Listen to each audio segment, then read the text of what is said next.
Boa tarde a todas e a todos. É um prazer mais esse evento do NEPED UERJ. Nós temos hoje a grande honra de receber o Dr. Ângelo Matus, que é juiz da Corte Africana dos Direitos dos Homens e dos Povos.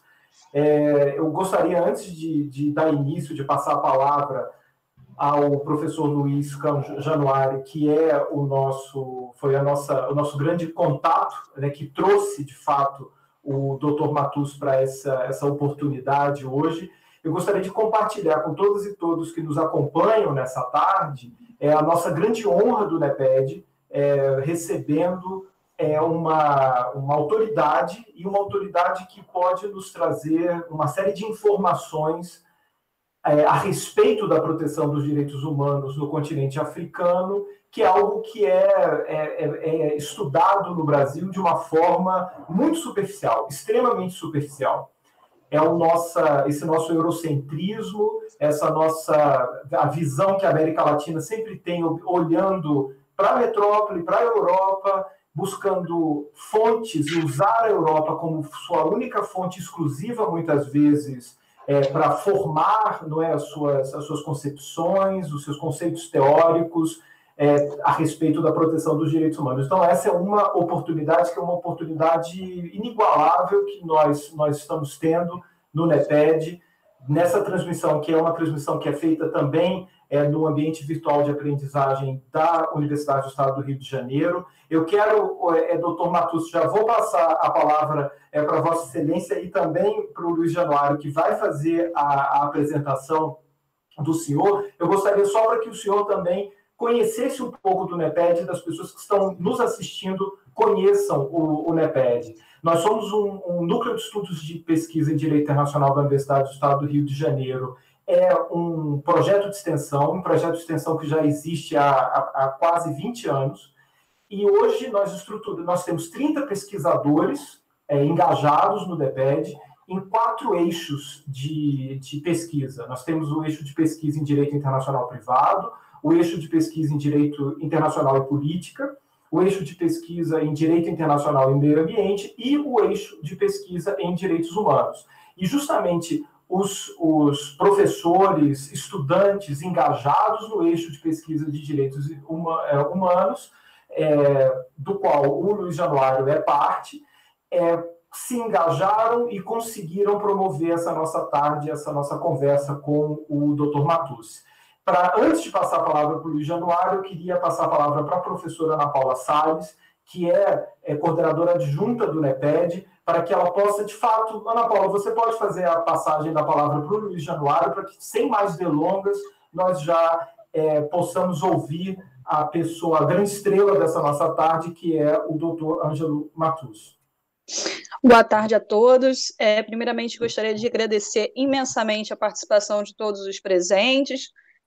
Já estamos com um número expressivo de espectadores no YouTube, agradeço a audiência, agradeço imensamente a participação e gostaria de agradecer especialmente ao proativismo desse grupo, né, dos integrantes do nosso grupo, em convidar autoridades do gabarito do professor, do doutor Ângelo Matus, na data de hoje, e desejar a todos uma ótima experiência e que possamos trocar muitas informações e que seja uma tarde proveitosa para todos nós. Muito obrigada. Luiz, com você. Ok. Boa tarde a todos e a todas.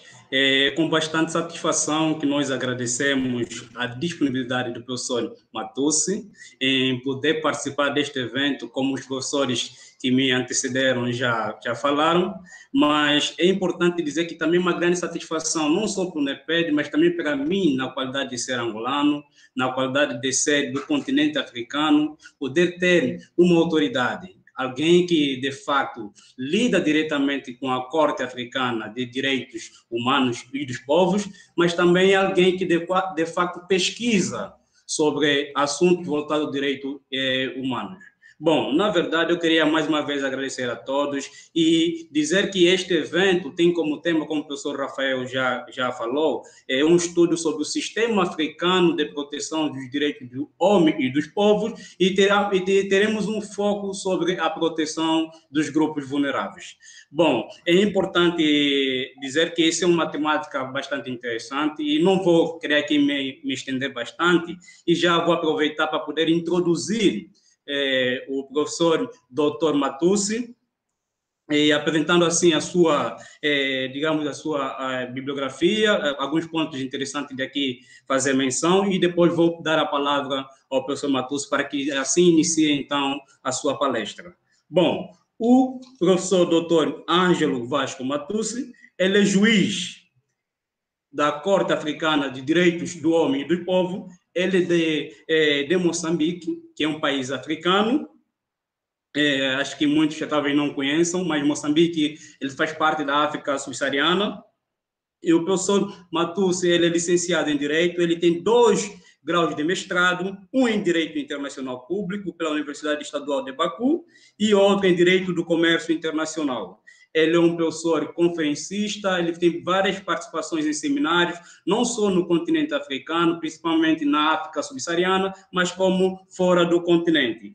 Dizer também que ele é docente, como a gente está aqui a identificar como professor, ele é docente das cadeiras de Direito Internacional Público, Direitos Humanos e Direito dos Transportes da Faculdade de Direito da Universidade Eduardo Mondlane, isso em Moçambique. Bom, na verdade, eu gostava de apresentar essas breves, né, digamos assim, introdução do professor Dr. Matussi, e já agora aproveito para desejar a todos uma boa palestra, e obrigado mais uma vez pela audiência, e agora passo a palavra ao professor Dr. Ângelo Vasco Matussi. Eu só quero fazer um esclarecimento, Dr. Matussi, que durante a sua palestra, as pessoas que estão assistindo pelo YouTube, elas vão poder fazer perguntas e, eventualmente, essas perguntas elas vão ser trazidas aqui para esse ambiente que nós estamos fazendo a reunião e, eventualmente, o senhor vai poder respondê-las ao final, tá certo? Só apenas esclarecendo isso, que eu acho que é importante ressaltar. Okay. Perfeito. Muito obrigado, professor.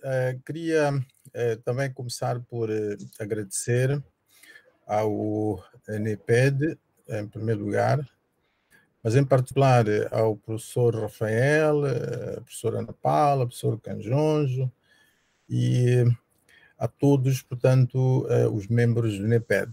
Mas também queria cumprimentar a todos aqueles que nos veem a partir dessa plataforma e dizer que, na verdade, aceitei com muito prazer este convite que me foi formulado. É de facto uma honra falar para, enfim, tamanha audiência, é verdade, virtual, mas de qualquer modo, nesta era da Covid, é assim que trabalhamos, então sempre vamos fazer de contas que estamos-nos a ver fisicamente. Então, eu, na verdade, devo falar, conforme foi pedido, do Sistema Africano de Proteção dos Direitos do Homem. Devo desde já dizer que o enfoque vai ser para o Tribunal Africano, portanto, instituição onde me encontro vinculado, portanto, no contexto de todo o sistema, e vou, obviamente, abordar um pouco também sobre as outras instituições integrantes do sistema. Mas, como dizia, o enfoque será essencialmente para o Tribunal Africano. Gostava de também dizer, a título de introdução, que o tempo que nos é alocado, suponho mais ou menos uma hora e qualquer coisa, eventualmente não vai ser suficiente para colmatar o déficit a que o professor Rafael se referiu. Dizia ele que na universidade o sistema africano é abordado de uma forma superficial, mas obviamente não há de ser numa palestrinha desta natureza que vamos cobrir esse déficit. Mas de qualquer modo, penso que nesta interação podemos sempre aproveitar para, enfim, esclarecer uma e outro campo de penumbra. Então, eu proponho-me a fazer a minha apresentação seguindo mais ou menos o esquema que creio estarem a ver aí na tela. Portanto, vou rapidamente fazer uma introdução do quadro normativo institucional. Depois falarei um bocadinho das próprias instituições do sistema. Abordarei um pouco, como disse, o Tribunal Africano, portanto, fazendo destaque deste órgão comparativamente aos outros dois.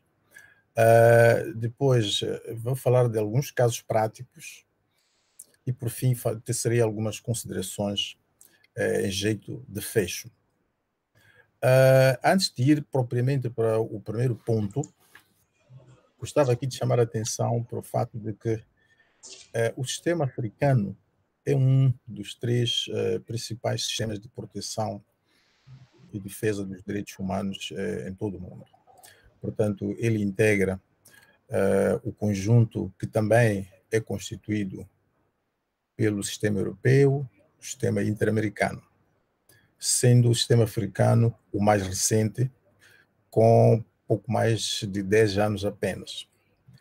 Então, isto penso que desperta-nos um outro elemento, o elemento de que, por um lado, o sistema africano, por ter precisamente bebido bastante dos sistemas já existentes, o europeu e o interamericano, não há de ser, na essência, muito diferente nos seus pilares e no seu funcionamento destes outros dois sistemas.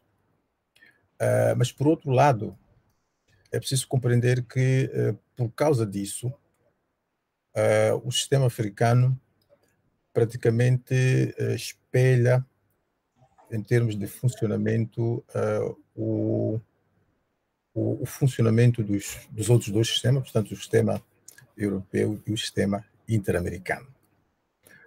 Obviamente que, dito isso, é preciso notar que há nuances muito particulares desse sistema e vamos fazer uma tentativa de nos determos um bocado sobre estes nuances à medida que vamos prosseguindo. Então, desde logo, o quadro institucional.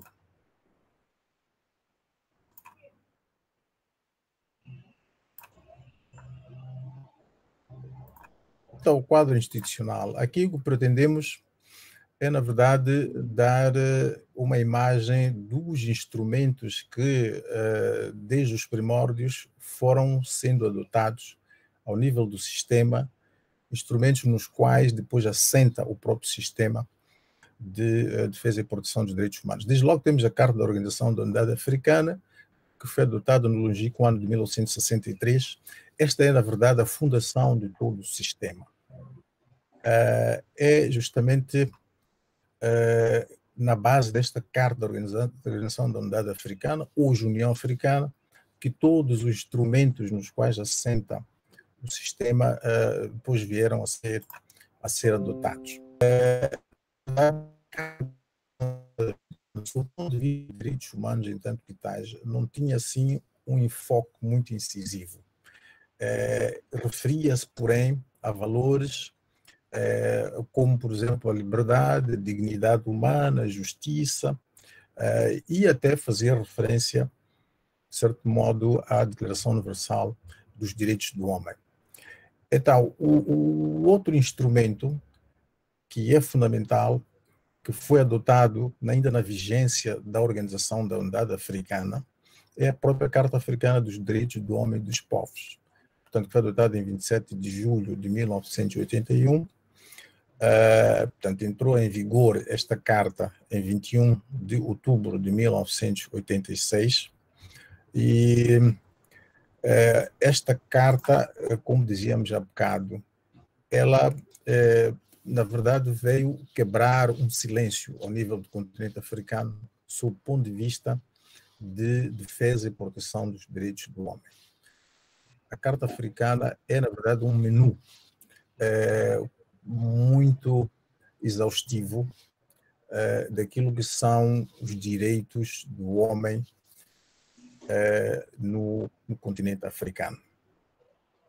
E esta Carta Africana, à semelhança dos outros instrumentos, fundou-se, obviamente, nos valores da Carta da Organização da Unidade Africana, esta que foi aprovada em 1963. E depois, mais tarde, foi aprovada ainda na vigência da Carta da Unidade, portanto, da Organização da Unidade Africana, a Carta Africana dos Direitos e Bem-Estar da Criança, em janeiro, portanto, em julho de 1990. Entrou em vigor esta carta em 1999, em novembro. A aprovação desta carta pelas datas, penso que vão perceber a proximidade com o período da adoção da Convenção sobre os Direitos da Criança e a sua entrada em vigor em 1990. Portanto, a aprovação desta carta específica para o bem-estar, os direitos e o bem-estar da criança, prendeu-se com o fato de que, embora já houvesse a Convenção, portanto, das Nações Unidas sobre os Direitos da Criança, essa convenção foi o entendimento, então, de que esta convenção não, digamos assim, captava os valores intrínsecos da sociedade africana. Portanto, era preciso que determinados valores que não tinham encontrado espaço na Convenção das Nações Unidas sobre os Direitos da Criança pudessem ter algum espaço para a sua reflexão, e esse espaço foi a Carta Africana dos Direitos e Bem-Estar da Criança, que entrou em vigor em 1999. Depois, foi também adotado o protocolo à Carta Africana dos Direitos do Homem e dos Povos sobre o estabelecimento do Tribunal Africano dos Direitos do Homem e dos Povos. Portanto, este tribunal que funciona até hoje. Portanto, o protocolo é de 98, entra em vigor em 2004, à mesma altura em que o tribunal oficialmente foi instalado, o Tribunal Africano dos Direitos do Homem e dos Povos. É preciso notar aqui que, neste momento, causa alguma confusão o fato de termos pelo menos 3 protocolos em África que criam tribunais, em todos, portanto, ao nível do sistema africano. Mas nós vamos esclarecer rapidamente que, neste preciso momento, apesar dos 3 protocolos que existem, o protocolo que cria o Tribunal Africano dos Direitos do Homem e dos Povos, portanto, o tribunal que vigora neste momento é o que foi criado pelo protocolo à Carta Africana dos Direitos do Homem e dos Povos sobre o estabelecimento do Tribunal Africano, que é este de 98, que entrou em vigor, portanto, em 2004.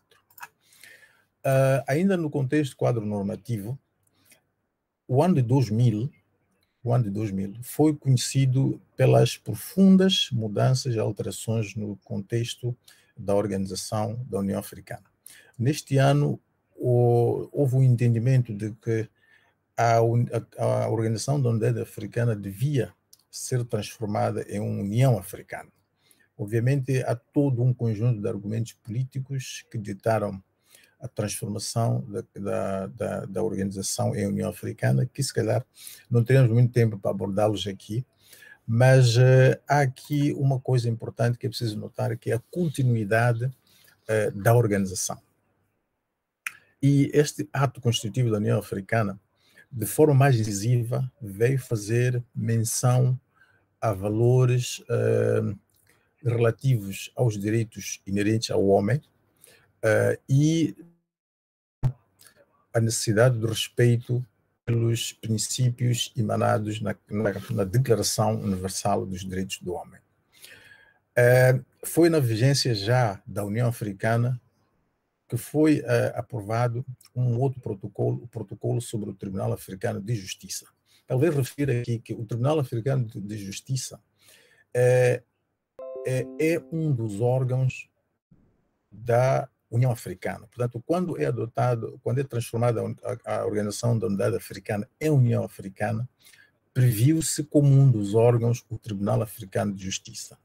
É assim que depois, em 2003, é aprovado o protocolo que deveria materializar a criação do Tribunal Africano de Justiça. Infelizmente, o Tribunal Africano de Justiça nunca chegou a ser institucionalizado ou materializado o seu funcionamento. Como dizíamos, neste momento funciona um tribunal, que é o Tribunal Africano dos Direitos do Homem e dos Povos.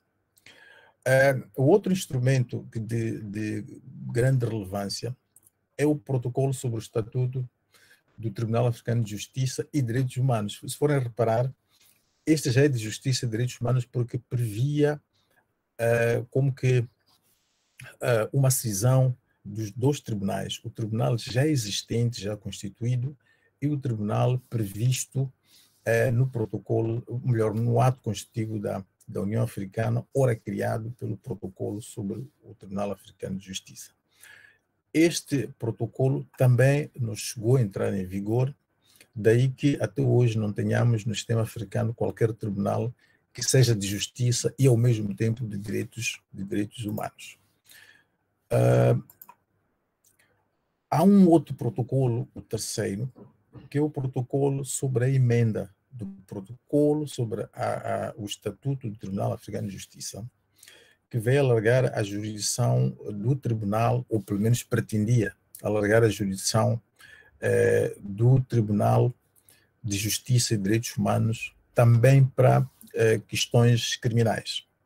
Este é o protocolo de 2014 de Malabo, mas como dizíamos há bocado, nem este protocolo chegou a entrar em vigor.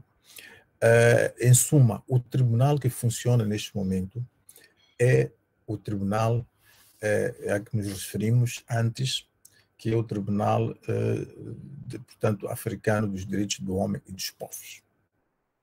Este é o tribunal que funciona. Houve alguns protocolos, estes a que nos referimos, mas estes protocolos, por diversas razões, nunca chegaram a entrar em vigor, daí que, pronto, os respectivos tribunais não tenham sido constituídos até agora. Agora, vamos passar então para as próprias instituições de defesa e proteção dos direitos humanos em África. Neste momento, o sistema africano conta com 3 instituições. A Comissão Africana, esta que foi criada em 86, o Comitê Africano de Peritos sobre Direitos e Bem-Estar da Criança, de 2001, o instrumento que o cria é de 99, entretanto, a sua a constituição deste comitê veio a materializar-se apenas em 2001.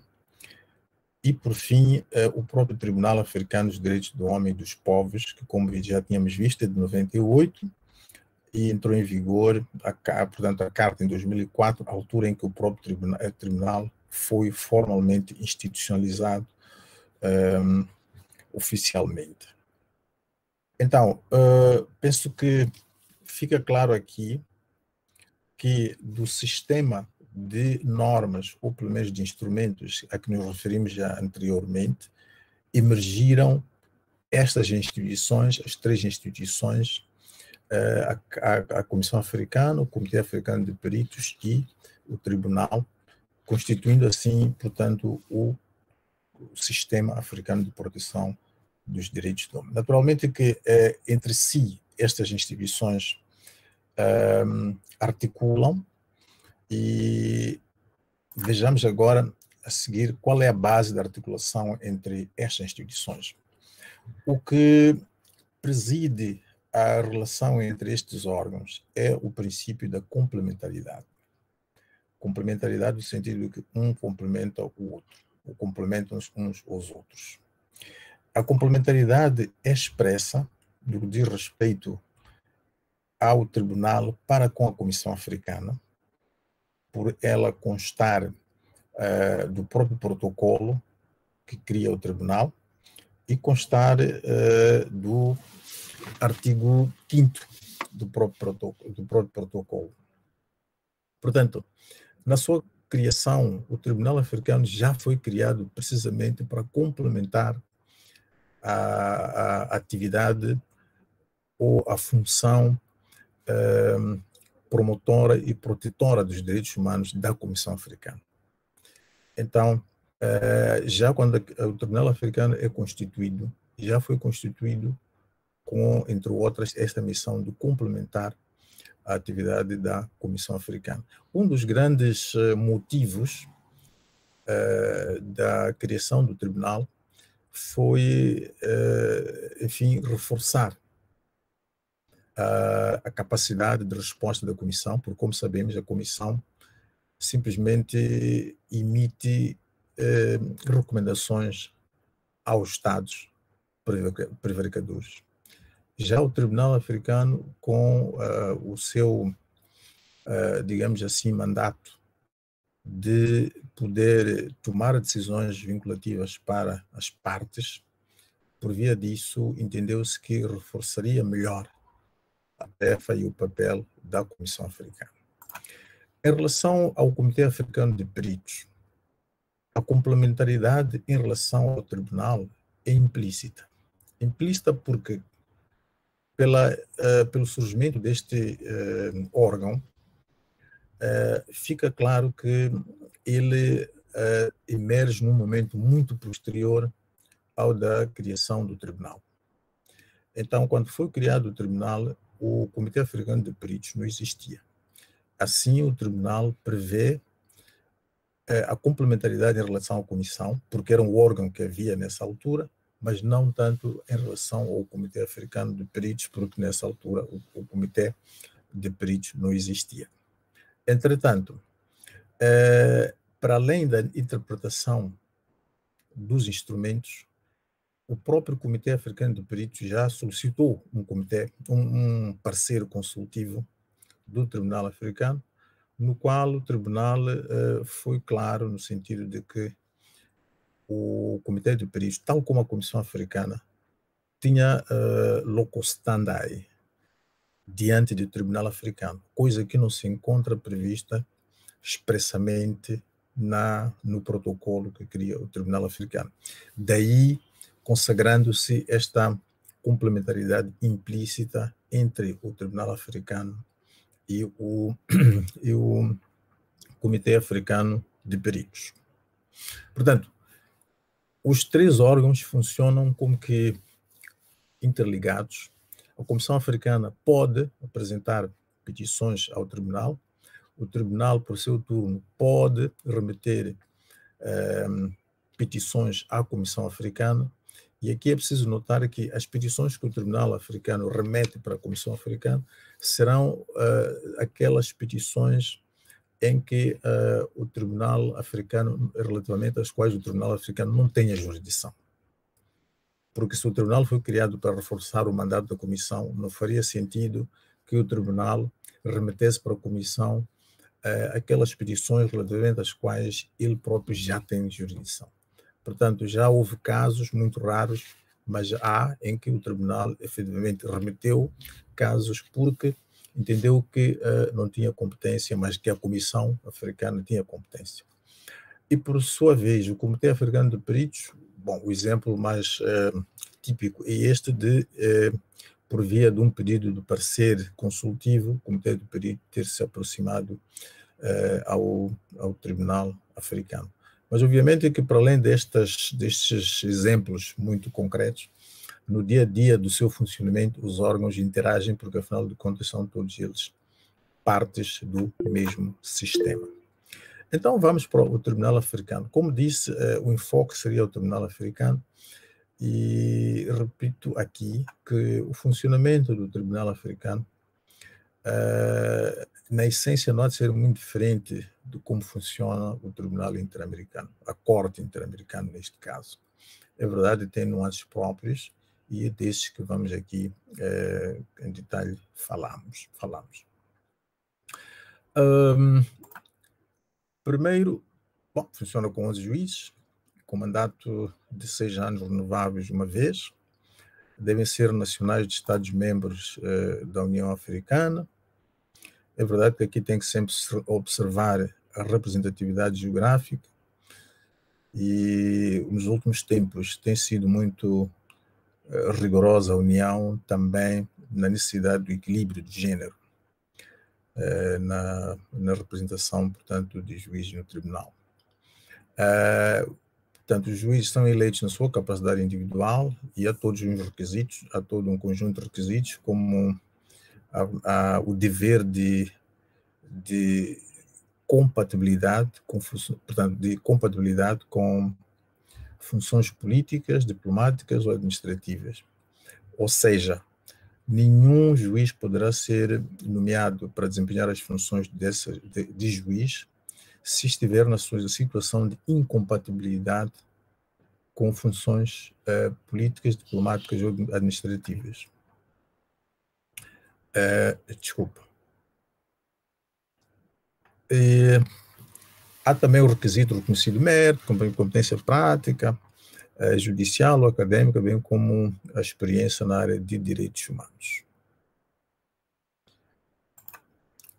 Por outro lado, o tribunal funciona com um presidente e um vice-presidente, estes juntos formando aquilo que chamamos de bureau, e são eleitos pelos próprios pares por 2 anos renováveis uma vez. Tem um escrivão e um escrivão adjunto, portanto que são os funcionários do tribunal que se ocupam das questões mais administrativas e da gestão de processos do próprio tribunal.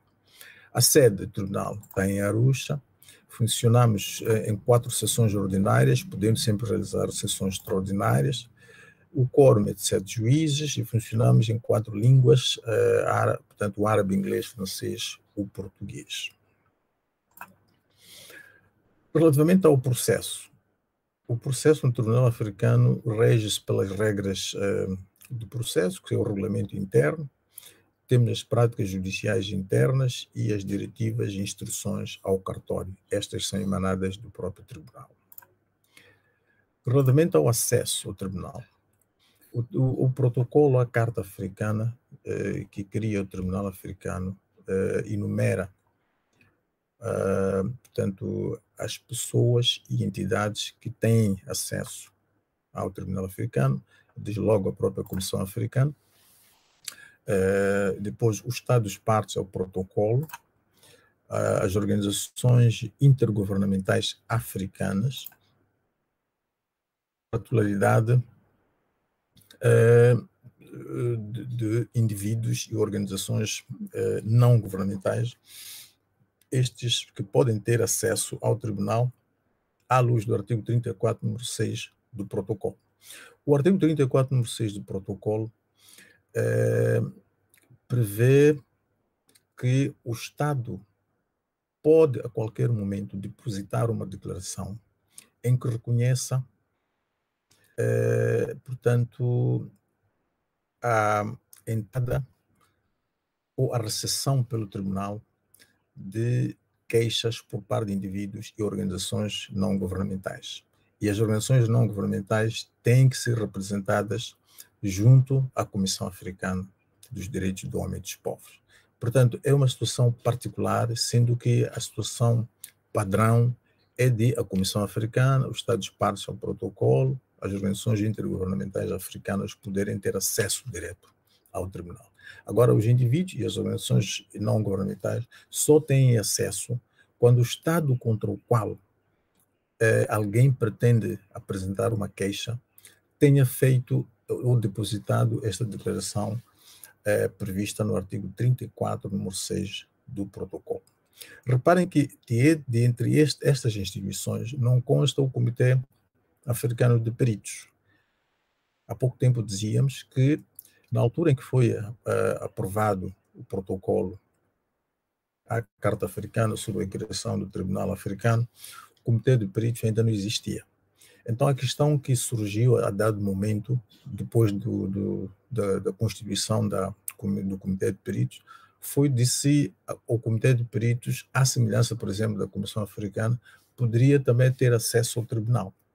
Ora, esta é uma questão que foi resolvida por via da interpretação de instrumentos, por um lado, mas, por outro, o próprio Comitê de Peritos acabou entrando com um pedido de parecer, porque o tribunal, afinal de contas, tem também esta função ativa, um pedido de parecer em que pretendia saber se, de facto, tinha ou não locus standi diante do tribunal. E esta, obviamente, a questão foi respondida positivamente. Relativamente à jurisdição e admissibilidade, bom, as regras são, como dizia, essencialmente similares às do Tribunal Interamericano e mesmo do europeu. Bom, no que diz respeito à jurisdição, o protocolo, no seu artigo 3, diz que o tribunal tem competência para conhecer de todas as disputas relativas a violações de direitos humanos previstos na Carta Africana, do protocolo ou de qualquer outro instrumento ratificado pelo Estado-parte em causa. O que significa que o tribunal tem ampla jurisdição, podendo conhecer de disputas não só emergentes da interpretação da Carta ou do protocolo, como também de qualquer outro instrumento de direitos humanos, desde que esse instrumento tenha sido ratificado pelo Estado-parte em causa. Então, isto é qualquer coisa que, como sabemos, por exemplo, embora o Tribunal Europeu faça uma interpretação, digamos assim, alargada dos seus instrumentos, de modo a poder interpretar outros instrumentos, mas essencialmente sabemos que a Convenção Europeia não abre ela própria muito espaço para interpretação pelo Tribunal Europeu de outros instrumentos que não a própria Convenção Europeia. Então, este é um nuance que faz do protocolo a Carta Africana, que cria o Tribunal Africano, digamos assim, algo progressivo, comparativamente progressivo, se quisermos. Já no que diz a admissibilidade, mas antes da admissibilidade, se calhar aqui dizer que ao nível da jurisdição, em sede de discussão de processos concretos, o tribunal obviamente avalia não só a jurisdição material, mas também a competência temporal, enfim, a competência territorial do tribunal, sendo a competência material a que mais tem sido disputada pelas partes. E em sede da admissibilidade, as petições têm que sempre passar o teste de admissibilidade previsto nos instrumentos, portanto, no protocolo, na Carta Africana, porque o protocolo remete às disposições pertinentes da Carta Africana e às próprias regras de processo, como o regulamento interno do tribunal. Essencialmente, há dois requisitos que são disputados, sendo que outros também têm sido, mas em menor escala, disputados. Os mais disputados são a exaustão de recursos internos, no sentido de que qualquer petição que deva ser recebida no Tribunal Africano tem que ser petição sobre questões que tenham sido antes apreciadas pelos tribunais internos. E, portanto, se houverem esses tribunais, obviamente há onde haver, mas pode ser que, por alguma razão, não haja como a parte esgotar esses recursos, ou porque não são eficientes, não são eficazes, ou porque, enfim, a demora exagerada rumo à sua exaustão não permita que os exaure.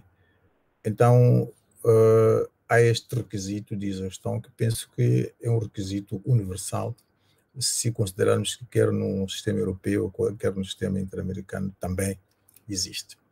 Mas outro requisito muito disputado é o de tempo razoável. Este tem dado efetivamente grandes problemas e a ideia aqui é que o protocolo não determina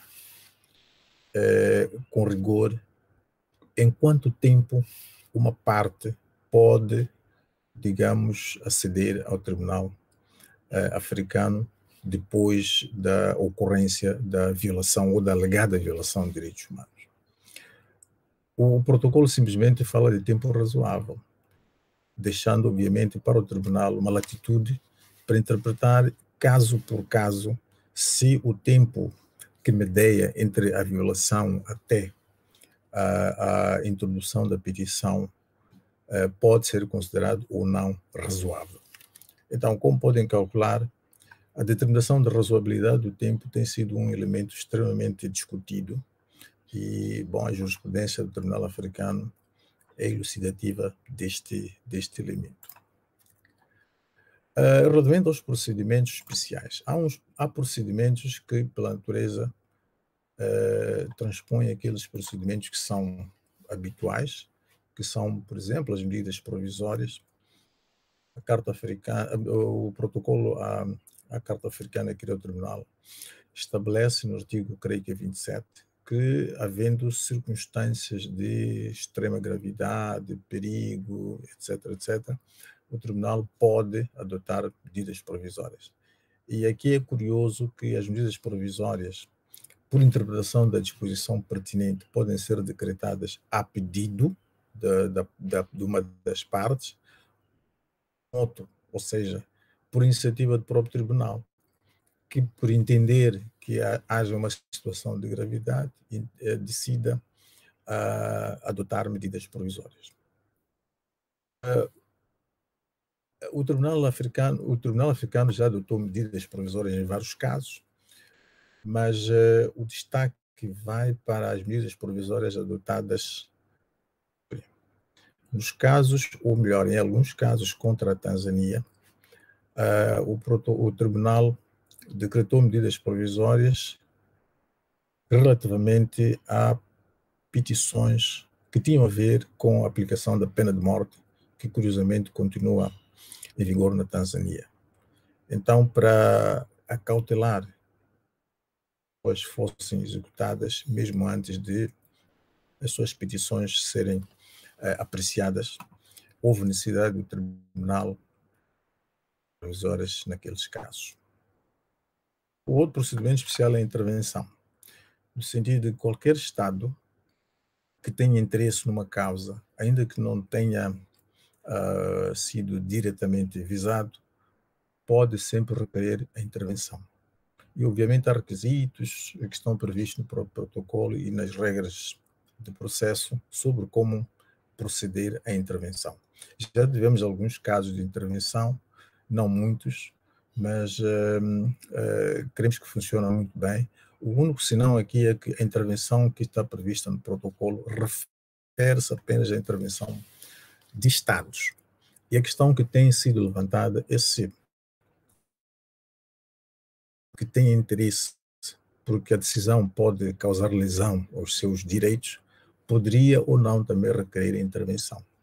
Tivemos esta situação no caso do Quênia, portanto, no caso da comunidade Ogiek contra o Quênia, em que as outras comunidades que também entendiam que a decisão do tribunal relativamente àquele caso poderia lesar os seus interesses, vieram ao tribunal requerer a intervenção, mas porque o protocolo não prevê a intervenção de outras partes que não o Estado, então as suas petições para intervenção foram indeferidas. O outro procedimento especial é a revelia, no sentido de que qualquer Estado que seja demandado e que não compareça para defender a sua causa, obviamente o tribunal pode avançar a requerimento da parte ou por iniciativa própria para o julgamento à revelia. E já tivemos situações de julgamentos à revelia em certos processos. O outro procedimento especial é a resolução amigável. A resolução amigável já simplesmente tivemos tentativas, mas até agora, como tribunal, não tivemos situações, enfim, determinadas de solução amigável, não obstante sempre entendermos que há casos relativamente aos quais poderia muito bem funcionar a resolução amigável. E, por fim, a revisão. E a revisão funciona mesmo para aquelas situações em que, depois da decisão, emerjam situações que não eram de conhecimento nem do tribunal, nem das partes, e que, por isso mesmo, possam reverter o sentido da decisão tomada. Então, o protocolo prevê que qualquer parte possa requerer a revisão da decisão tomada pelo tribunal. Já as decisões do tribunal, tal como no sistema interamericano e mesmo no europeu, as decisões são vinculativas para as partes. São finais e há sempre o dever de fundamentação, o dever de fundamentá-las. E os juízes podem sempre emitir opiniões separadas ou dissidentes consoante os casos. Isto penso que é uma prática que também ocorre nos outros dois sistemas. Agora, a questão que é efetivamente um bico de obra é a execução das decisões do tribunal. A execução das decisões dos tribunais não compete ao próprio tribunal. Todavia, ainda compete ao tribunal fazer a constatação da falta de execução das suas decisões por via de decreto judicial. Portanto, pode ser uma das partes que se sinta lesada e que entenda que o Estado ou a parte não cumpriu com a decisão, pode vir sempre ao tribunal apresentar esta questão e o tribunal, obviamente, pode chamar para si a responsabilidade de avaliar se efetivamente houve ou não execução. Mas a própria execução cabe aos órgãos políticos da União Africana. Penso que esta situação não difere muito do sistema europeu, mesmo se no sistema interamericano há sempre mecânicas criadas para o tribunal ter algum papel na execução. A execução, tanto quanto eu saiba, recai também sobre os órgãos políticos do próprio sistema.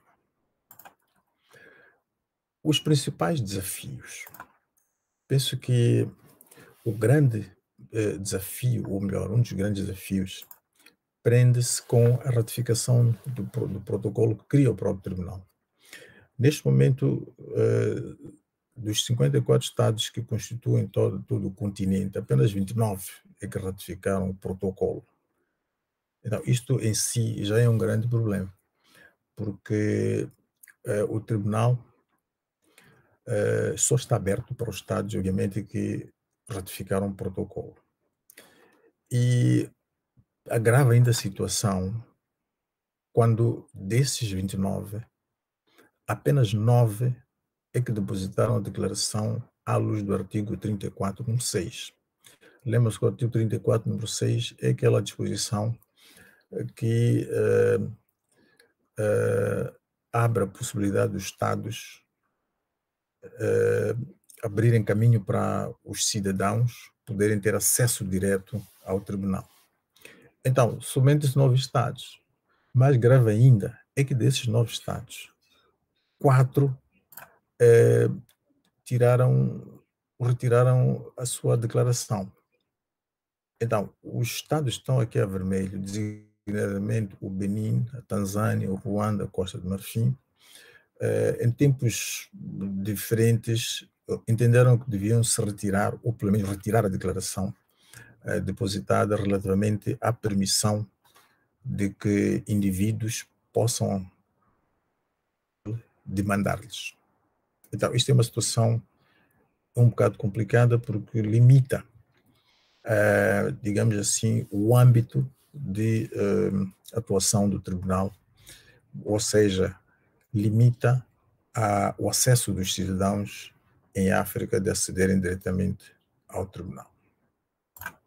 Naturalmente que o desafio não é só este, há desafios que são, de certo modo, comuns também aos outros sistemas, o problema dos recursos e por aí em diante, mas penso que é dispensável falar disto porque isto se repete um pouco por todo lado.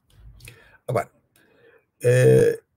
tinha também ficado de falar de alguns casos práticos. Eu selecionei apenas 2 por razões de tempo e a ideia é trazer aqui a prática do tribunal relativamente a um caso que se prende ou se prendeu com os direitos, violação de direitos da mulher e outro caso de violação de direitos da criança.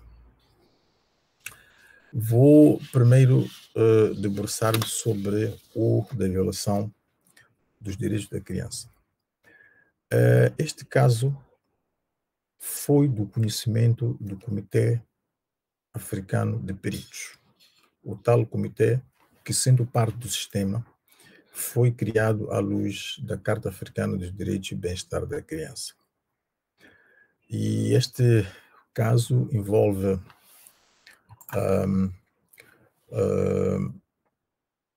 crianças descendentes do povo núbia, ou da etnia núbia, oriunda do Sudão, entretanto, com presença significativa na República do Quênia. Este é um caso que começa em 2009, diante do comitê, mas obviamente ele em si datava de muito mais tempo. O problema todo prendeu-se com o fato de estas crianças, que eram descendentes de pais núbios, que entretanto era-lhes negado o direito à nacionalidade, e consequentemente todos os outros direitos daí decorrentes, através da IRDA e da Open Society Initiative, serviram-se ou socorreram-se do Comitê de Peritos para apresentar ou reclamar violação de direitos de crianças descendentes de pais núbios. O grande problema que se colocou foi que a negação de considerar estas crianças nacionais do Quênia, pelo fato de serem oriundas da Núbia, que se encontra no Sudão, foi entendido como violação de certos direitos consagrados na Carta Africana e do Bem-Estar da Criança, nomeadamente o artigo 6, sobre o direito à nacionalidade, o direito de ser registrado imediatamente depois de nascer, o direito de isto, não possa ter nacionalidade, não pode ter documentos de identificação, consequentemente não tem como aceder à educação, não tem como aceder à saúde. E de facto essas crianças núbias durante muito tempo passaram por este problema. Então, quando o Comitê de Peritos conheceu deste caso, na apreciação, entendeu que, de facto, a não satisfação do direito à nacionalidade, a não satisfação do direito ao registro da criança quando nasce, efetivamente abria espaço para a violação não só desses direitos, o direito à nacionalidade, o direito ao registro, como, por consequência, abrir espaço para a violação de todos os outros direitos inerentes às crianças núbias. E, por via disso, achou que o Quênia tinha faltado ao direito de proteção dos direitos destas crianças e, por via disso, achou violação dos direitos das crianças núbias no Quênia. Este foi um caso muito, digamos, mediatizado, porque já passava muito tempo que a comunidade núbia no Quênia passava por todo um conjunto de atrocidades, violações de seus direitos, mas diante dos tribunais quenianos não encontrava qualquer tipo de ressarcimento. Então, com o surgimento do Comitê de Peritos, Comitê Africano de Peritos, abriu-se uma oportunidade e a oportunidade funcionou bem, porque o Comitê Africano de Peritos, de facto, veio reconhecer este direito e achou que o Quênia tinha violado os direitos daquelas crianças. Obviamente, na sequência disso, o Comitê recomendou uma série de medidas, dentre as quais a alteração do registro das crianças núbias e, sobretudo, o tratamento igual das crianças núbias, o mesmo tratamento que é dado a outras crianças no Quênia. O outro caso é um caso que foi apreciado e decidido pelo próprio Tribunal Africano. É relativamente mais recente, porque é de 2016, a decisão foi em 2018. Este caso envolveu duas associações malianas e de defesa dos direitos das mulheres contra o próprio Estado maliano. E o problema surge na sequência de uma tentativa do governo maliano de modernizar a lei da família, lá chamado por Código da Família.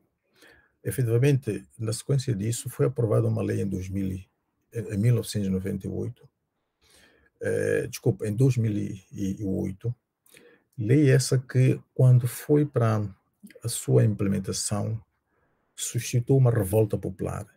O Mali é um país predominante muçulmano e a maioria muçulmana não gostou do conteúdo daquela lei. E, em consequência disso, a lei teve que voltar e, portanto, foi refeita.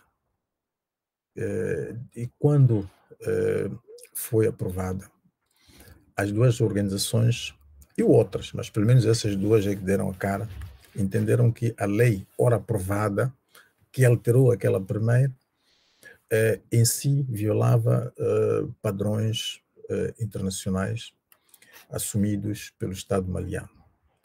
Então entenderam que deveriam desafiar esta lei diante do Tribunal Africano e, de facto, em 2016 entrou uma petição para o Tribunal Africano destas duas organizações e elas alegavam essencialmente que a lei, ora aprovada, violava o direito à idade mínima para o casamento por parte das meninas, das raparigas.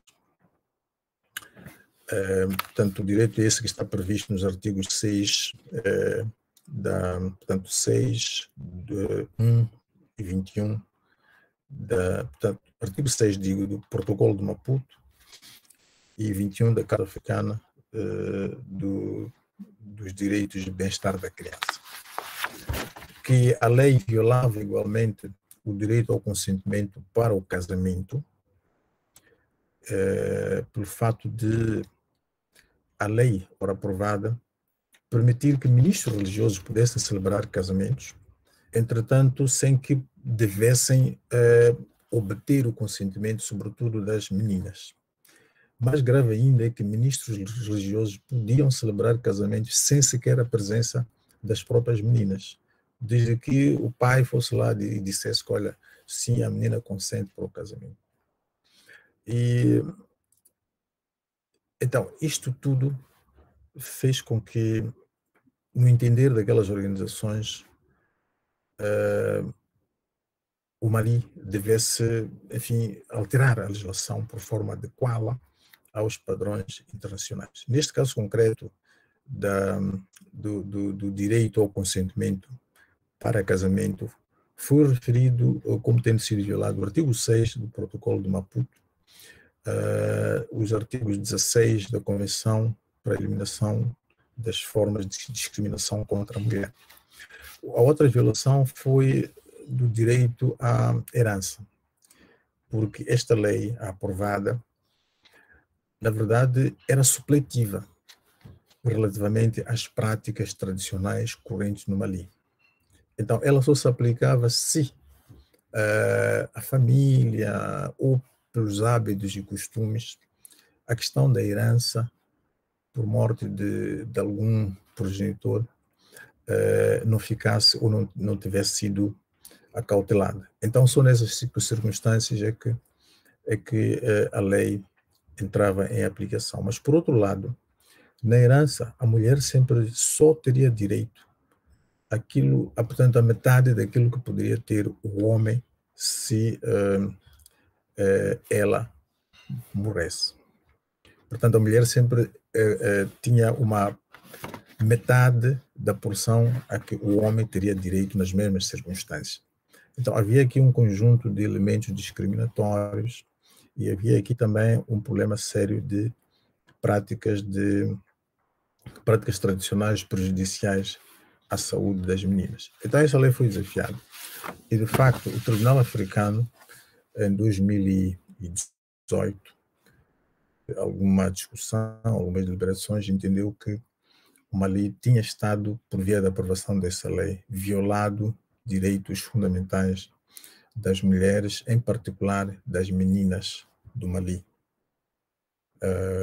Portanto, direitos previstos na Carta Africana, sobre os direitos de bem-estar da criança, os direitos previstos no Protocolo de Maputo, os direitos previstos na Carta Africana dos Direitos do Homem e dos Povos.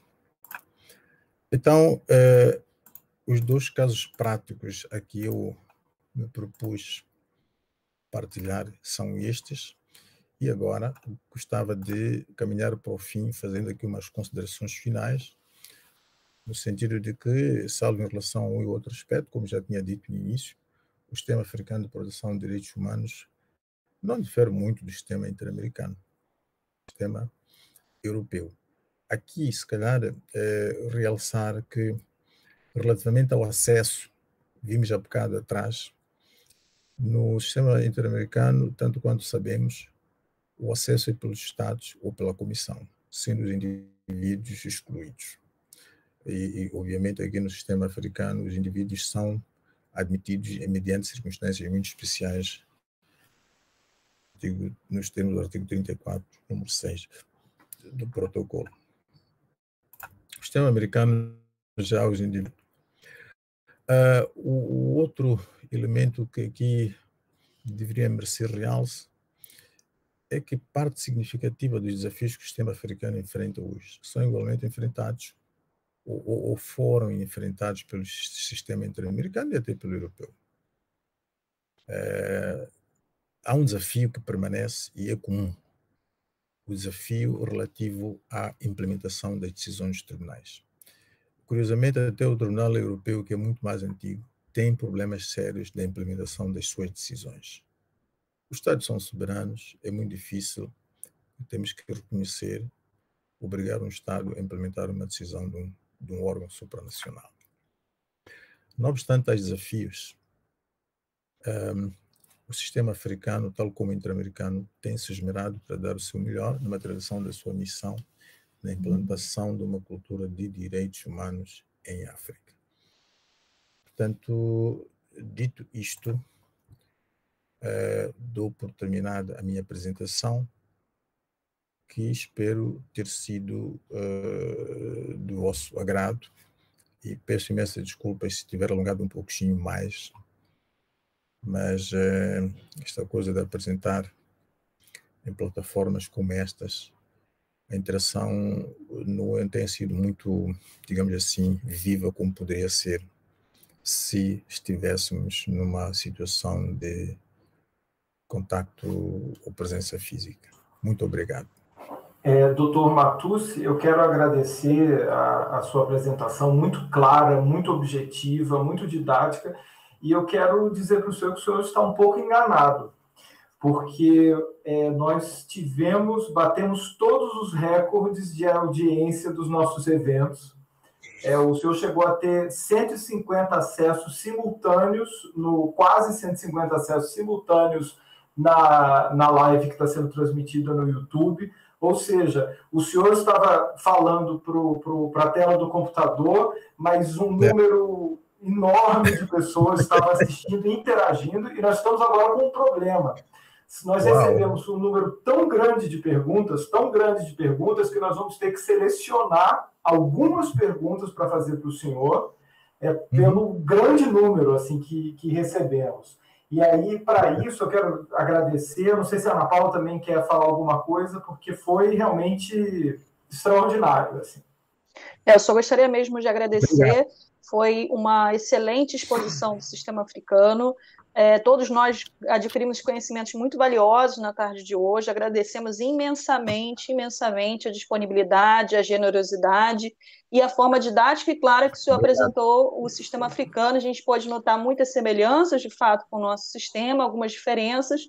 E foi uma oportunidade muito bonita, muito bela, a gente acompanhar os comentários de YouTube, de ver que pesquisadores do Brasil inteiro, não apenas do Rio de Janeiro, do Brasil inteiro, Sudeste, Sul, puderam se encontrar nesse chat, estudiosos do tema de sistema interamericano, sistema africano de direitos humanos, e tem muita gente trocando ideias, trocando e-mails.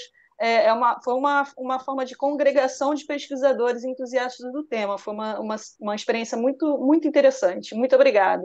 Muito bom mesmo. Aí eu queria só passar a palavra, então, para a Lisandra. Você vai assumir as perguntas, Lisandra? O doutor, a gente limitou no máximo 4 perguntas, tá certo? É um número realmente enorme de perguntas que foram feitas. A gente não vai ter como atender a todos. Eu posso assumir, mas eu estou um pouquinho enrolada aqui com as perguntas que foram selecionadas. Só um instantinho. Mas pode ser o Luiz também. Pode ser. Eu estou anotando no chat as que foram selecionadas. Tá. Professor Matucci, o senhor tem sido muito elogiado aqui no chat do YouTube. Muitos elogios à exposição. Obrigado. Parabéns. Muito obrigado. Muito obrigado. Nós temos a pergunta da Vitória, a Vitória Westin. Em relação à função da Comissão Africana, esta se assemelha mais à ideia de um organismo quase jurisdicional da Comissão Interamericana? O senhor vê uma função quase jurisdicional também na Comissão Africana? Posso já? Sim, por favor. Perfeito. Muito obrigado, Vitória. Na verdade, falava no início das similaridades que existem entre os dois sistemas. Este é um dos casos em que, efetivamente, temos aqui uma similaridade.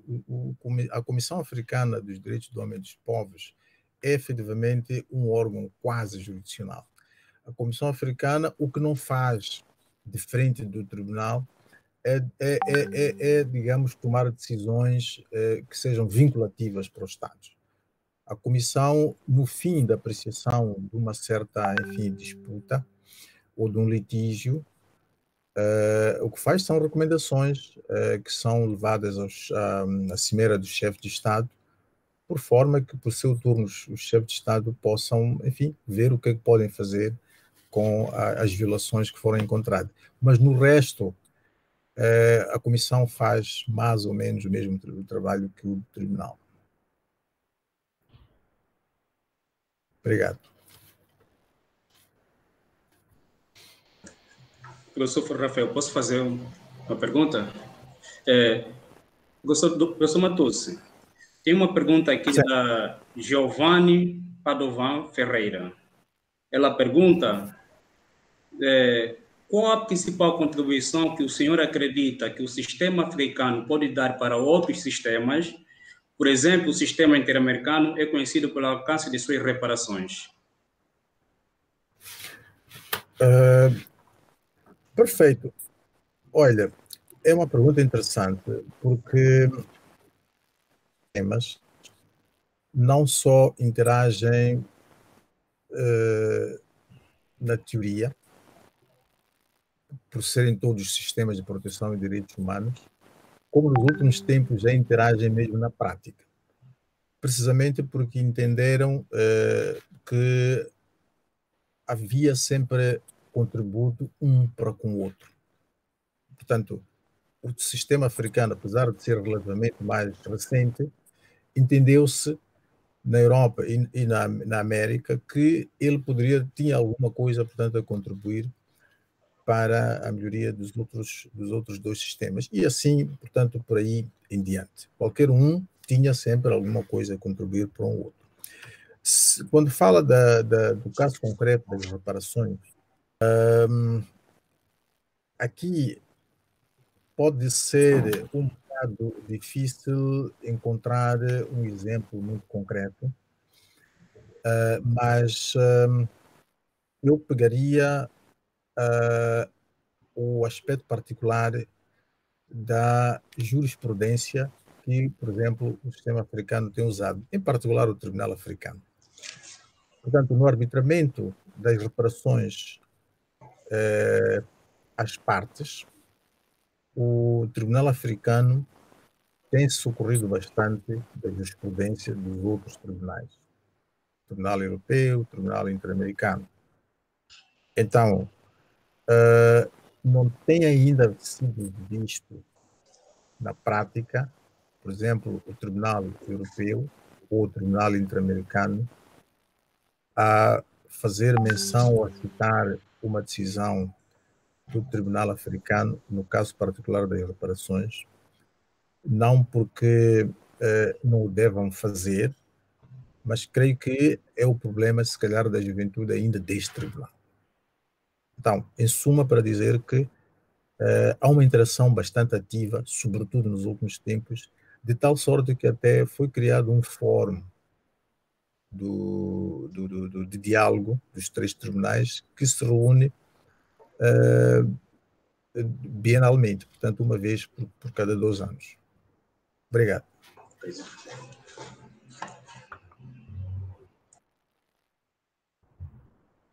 Você vai fazer a leitura, Luiz? Eu posso ler. Temos a pergunta do Jonas Bontempo. Jonas Bontempo é membro do NEPED. Ele pergunta: o senhor acredita que a possível fusão entre o Tribunal Africano de Direitos Humanos e dos Povos e o Tribunal de Justiça da União Africana, criando o Tribunal Africano de Justiça e dos Direitos Humanos, será benéfica para a proteção dos direitos humanos ao colocar sob responsabilidade de um mesmo tribunal matérias de direitos humanos e matérias que não sejam de direitos humanos? Perfeito, muito obrigado. Bom, aqui é preciso ver a coisa até sob o ponto de vista da economia. Economia não só material, mas até economia mesmo de processo. Porque, imaginando, por exemplo, que estes tribunais todos que foram criados à luz dos protocolos a que eu me referi, tivessem a funcionar, cada um independentemente, naturalmente seria uma dispersão muito grande de recursos. E, economicamente, também não havia de ser muito benéfico. Isto para dizer que eu, pessoalmente, acredito na fusão, e eu penso que a fusão é muito, muito mais recomendável. Entretanto, eu preciso notar que o que fez com que até agora esta fusão não acontecesse, quanto a mim, foi o mandato alargado do Tribunal Ora Fundi. Portanto, a ideia de um Tribunal de Justiça, ao mesmo tempo de Direitos Humanos, pressupunha, à partida, um tribunal com um mandato bem mais alargado.